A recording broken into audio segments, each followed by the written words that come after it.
La semana pasada, el Dicasterio para la Doctrina de la Fe anunció la creación de un grupo de trabajo que va a analizar el problema de lo que se conoce como falso misticismo y también un tema que han querido relacionar al falso misticismo con el abuso espiritual.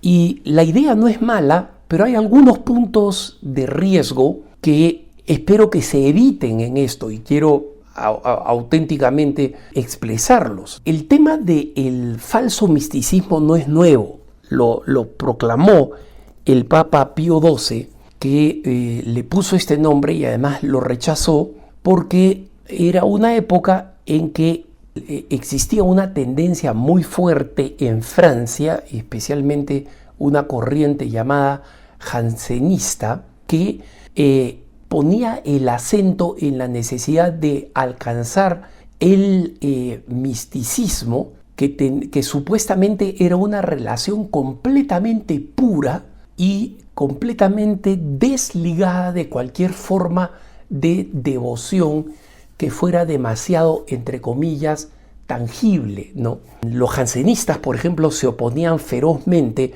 a la devoción al Sagrado Corazón de Jesús, porque les parecía repulsivo, digamos, la devoción al corazón físico de Jesús, y creían que una mayor altura espiritual o un verdadero crecimiento espiritual debía llevar a este estado místico tal que los católicos pudieran prescindir, dejar de lado cualquier tipo de experiencia física como parte de la vida espiritual. Y en consecuencia, ya se imaginan ustedes, todas las formas de religiosidad popular, por ejemplo, eran consideradas despreciables, ¿no? Y obviamente el Papa, en su carta encíclica Pío XII, ¿no? En 1956 publicó un documento que se llama Auretis Aquas, donde básicamente denunciaba el tema del falso misticismo. El Papa Francisco muchas veces se ha referido al falso misticismo en distintas ocasiones y con distinto contexto, no en la misma forma en que la utilizó el Papa Pío XII en la Auretis Aquas. Y recientemente ha aceptado un documento, un borrador presentado por el cardenal Víctor Manuel Fernández, como sabemos, prefecto del Dicasterio para la Doctrina de la Fe, en el que el cardenal propone que el falso misticismo esté clasificado como un delito en el Código de Derecho Canónico, porque no existe como delito, ¿no?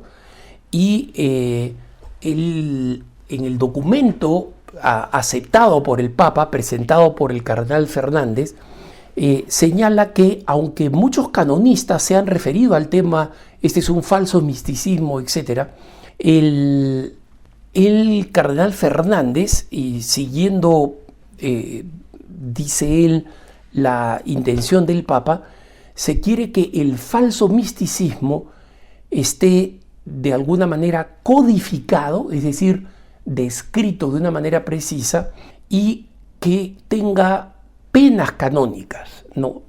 Y aquí ha vinculado el falso misticismo con otro concepto que también ha sido descrito muchas veces verbalmente.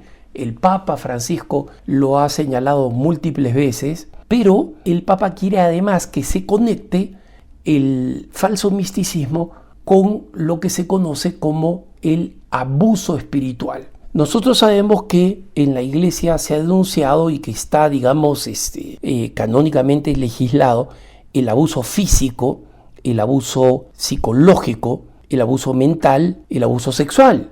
Y es un poco más difícil de precisar el abuso espiritual. Por si acaso, hermanos, para dejar esto en claro, yo creo firmemente que el abuso espiritual existe. Conozco múltiples casos al interior de la comunidad de la que fui expulsado y a la que interiormente y por certeza espiritual todavía pertenezco. Esto lo digo yo, no lo dicen las autoridades del sodalicio, es mi opinión, porque he dicho que tan pronto exista otro pontificado, yo voy a apelar a la injusticia de haber sido expulsado para volver a la comunidad que considero que es a la que Dios me llamó.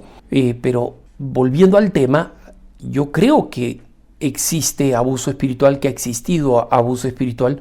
No es fácil perfilarlo porque, como argumentan varios canonistas y además varios directores espirituales o formadores espirituales, dicen, mira, existen muchas exigencias espirituales que pueden ser inusuales para la gran mayoría de los cristianos e incluso impropias para la gran mayoría de los cristianos. Pero, por ejemplo, las exigencias espirituales y físicas que atraviesan las órdenes contemplativas más severas. Por ejemplo, pensemos en los cartujos, en los camaldulenses, en algunas versiones reformadas de los benedictinos, como los trapenses, por ejemplo. Las penas a las que son sometidos o a las exigencias espirituales a las que son sometidos son exigencias muy altas y que harían temblar a cualquiera. Recuerdo un santo jesuita que quiso ser cartujo de joven y fue aceptado como postulante a la cartuja, y una de las cosas que vio es que cada pocas horas durante la noche el hermano campanero, es decir, el hermano que le toca, digamos, tocar la campana para llamar las horas, pero que además le toca también tocar la puerta para despertar a los hermanos que están durmiendo a las 2 de la mañana para rezar la oración de maitines, y después para rezar 2 horas después la oración el oficio de lectura, para después rezar la oración de laudes, la oración de la mañana. Eso, la pregunta es, ¿constituye abuso espiritual? Si es que no se norma bien cualquier cosa que es propia de la exigencia cristiana de algunas personas, de algunas vocaciones particulares, podría ser auténticamente problemática, especialmente si tenemos en cuenta que muchas cosas que históricamente forman parte de una disciplina cristiana, por la sensibilidad de hoy, podrían perfectamente ser llamados abusos espirituales. Y una vez más, no estoy justificando los auténticos abusos espirituales, de los que conozco muchos, personas que descubrían que no tenían vocación a la comunidad o al instituto en el que estaban, a la congregación religiosa o a la orden, y muchas veces los superiores o los directores espirituales les decían: esa es una tentación del demonio, tú tienes que seguir adelante, contra la voluntad de la persona y probablemente también contra el plan de Dios. Eso es una forma de abuso espiritual. Recuerdo la esposa de un gran amigo mío, profunda católica, con muchos años ya casada, muchos hijos, un maravilloso matrimonio católico. Me dijo que ella formaba parte de un instituto de vida consagrada femenino, y que cuando ella le dijo a su superiora: mira, yo creo que no estoy llamada a esta comunidad, la superiora le contestó: pues anda, ve frente al Santísimo y dile de frente a Jesús que vas a apuñalarlo por la espalda. Imagínense, esta persona que había hecho un discernimiento legítimo, la directora espiritual o la superiora podía no estar de acuerdo, pensar algo distinto, pero la libertad espiritual de la persona está en juego. Decirle algo así es una forma de abuso espiritual sin duda, pero ¿qué cosa sucede con estas disciplinas de vida cristiana cuando estas formas de disciplina, que son escandalosas para el mundo, ¿no? Cualquiera diría a un superior que somete a la disciplina de muchas congregaciones religiosas. Y aquí no estoy hablando del sodalicio, que a través de la reforma de los últimos años, de la reforma que ha tomado 6 años de las nuevas constituciones, han cambiado muchísimas de esas políticas, si es que no todas, que podrían ser consideradas abuso espiritual.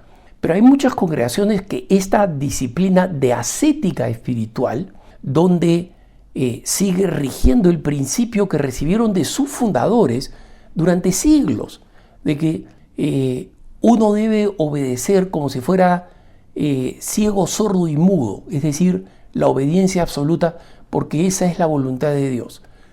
Si una persona se descubre llamada a esa vocación, si acepta esa forma de vida, si acepta esa disciplina podría ser llamada abuso espiritual. ¿En base a qué criterio? Al criterio de que una disciplina así es escandalosa para el mundo de hoy, o puede ser considerada como parte de un carisma que es signo de contradicción, no escándalo, sino signo de contradicción en el mundo. Y recuerden que el signo de contradicción es lo que Jesucristo ha dicho que va a distinguir a los cristianos. Entonces, en el documento y en el anuncio publicado por el cardenal Víctor Manuel Fernández, ha señalado que este grupo de trabajo al que el Papa ha confiado va a buscar la manera de clasificar el abuso espiritual como un delito, ¿no? Para que sea mucho más preciso que, y acá leo textualmente el documento, la expresión demasiado amplia y ambigua de falso misticismo. O sea, quieren que exista términos específicos de qué cosa constituye el abuso espiritual y que esto esté incluido en el Código de Derecho Canónico. Y para que pueda estar incluido en el Código de Derecho Canónico, tiene que estar involucrado el dicasterio para los textos legislativos. Es un dicasterio poco conocido, ¿no? Pero es muy importante porque es el que ayuda a interpretar y conocer mejor qué es lo que señala el Código de Derecho Canónico. Muchos obispos, por ejemplo, que no saben si ante una determinada situación de violación de la ley de la Iglesia debería aplicarse un código u otro, cuál primaría en la aplicación de eso, y para eso existe este pontificio consejo como se le llamaba antes, que ahora simplemente recibe el nombre de dicasterio, de los textos legislativos. Es básicamente una institución de interpretación. El prefecto es un obispo, un carmelita italiano que se llama Filippo Iannone, y el obispo Iannone ha aceptado este pedido del cardenal Fernández y del Papa de formar parte de este comité que va a investigar cómo convertir en un delito el abuso espiritual. Y esperemos que aquí prime la sabiduría de la Iglesia para, por un lado, castigar efectivamente los casos egregios y evidentes de abuso espiritual, pero sin caer en una visión completamente mundana que cree que las disciplinas espirituales centenarias de numerosas comunidades y órdenes religiosas deben ser calificadas también de el delito o de abuso espiritual, simplemente porque son intragables para el mundo secular de hoy. Que tengas un buen día.